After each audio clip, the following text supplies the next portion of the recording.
성부와 성자와 성령의 이름으로 아멘. 하늘에 계신 우리 아버지, 아버지의 이름이 거룩히 빛나시며 아버지의 나라가 오시며 아버지의 뜻이 하늘에서와 같이 땅에서도 이루어지소서. 오늘 저희에게 일용할 양식을 주시고 저희에게 잘못한 일을 저희가 용서하오니 저희 죄를 용서하시고 저희를 유혹에 빠지지 않게 하시고 악에서 구하소서. 아멘.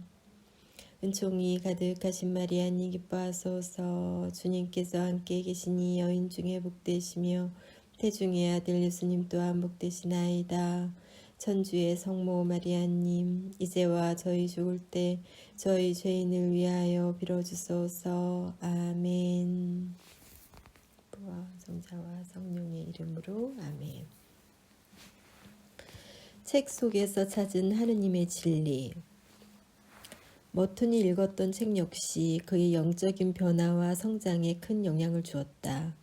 독서를 좋아하던 머튼이었기 때문에 하느님께서 많은 책들 속에서 당신 말씀을 건네주신 듯하다.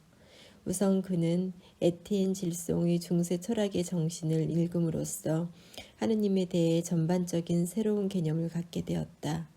머튼이 이 책을 처음 접하게 된 과정은 매우 흥미로워 그 일화를 소개한다.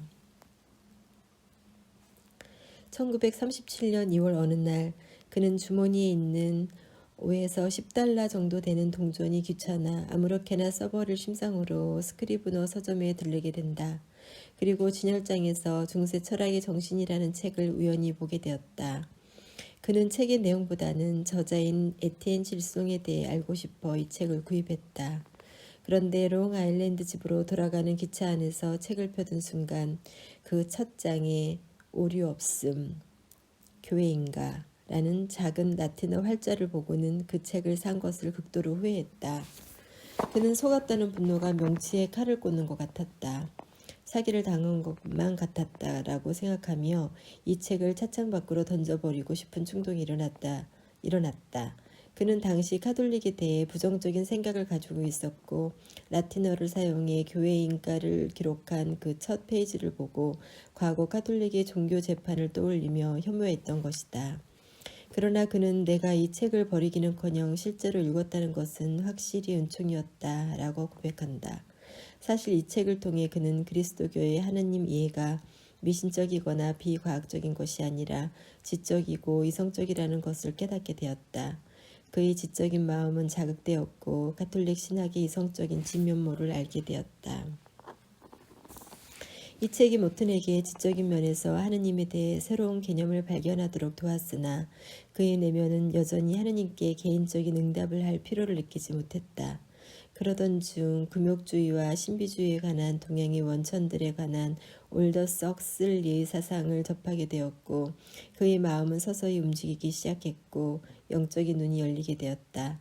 헉슬리의 책 목적과 수단은 워튼의 신비주의에 대한 열정에 불을 지폈고 동방의 신비주의와 금욕주의에 관해 기록된 도서관의 책들을 샅샅이 뒤져 읽게 했다.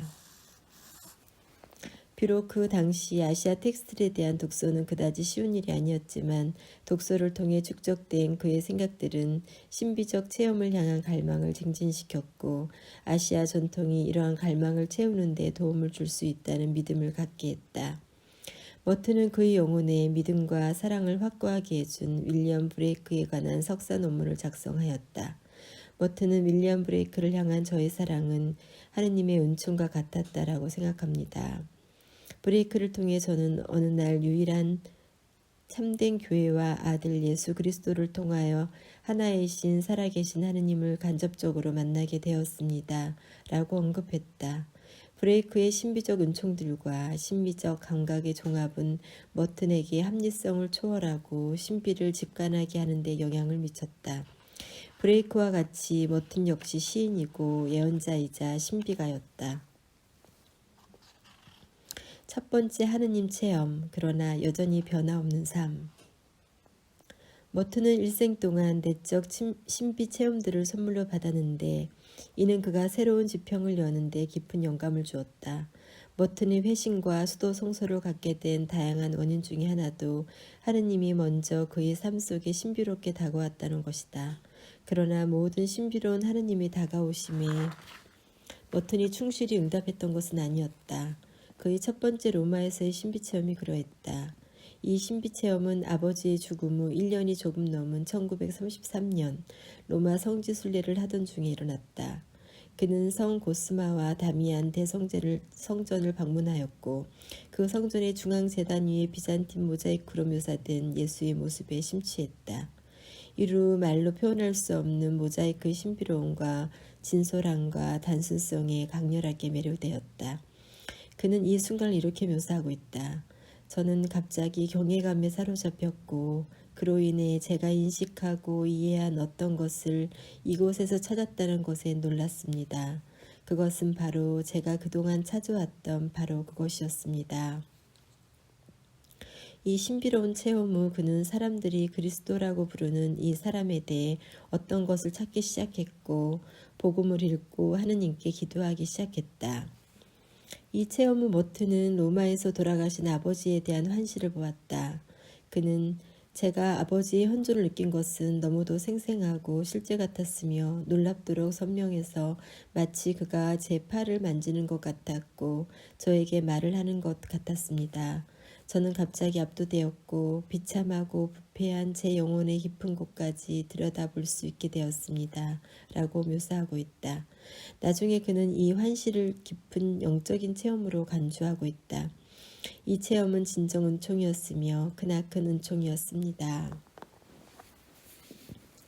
머튼의 전기작가인 마이클 모튼은 이 은총이 가득한 순간을 통하여 머튼은 자의식과 자기 혐오의 예민한 감각을 가져다주는 기도의 방법을 분명히 배웠을 것이라고 주장한다.